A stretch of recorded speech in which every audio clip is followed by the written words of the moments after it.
On the 8th of August 2019, Justice Taiwo, sitting as the vacation judge, gave an order to the Department of State Services to detain the convener of the Revolution Now protest, Mr. Omoyele Sowore, for 45 days.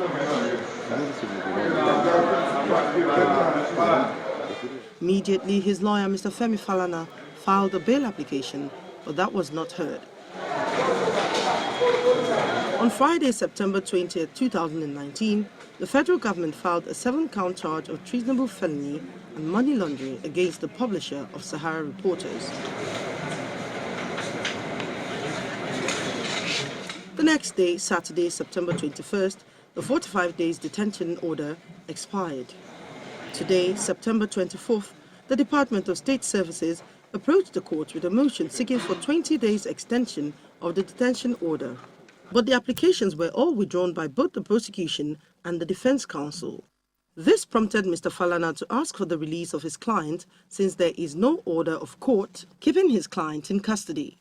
But the prosecutor, Mr. Godwin Agbadua, opposed it, insisting that Mr. Sowore has been charged for a capital offense.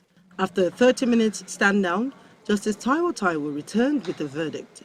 He ordered the DSS to release Mr. Sowore, but he took judicial notice of the 7-count charge filed against Mr. Sowore. He also ordered that Mr. Sowore be released to his lawyer, Mr. Falana, who is expected to produce him in court when the need arises.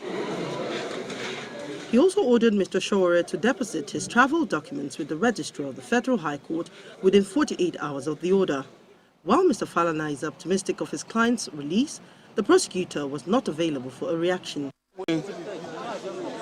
We are going to apply for a copy of the order, and a raw copy of the order, so that we can serve same on the State Security Service with a view to having our client released today, in line with the orders of the court.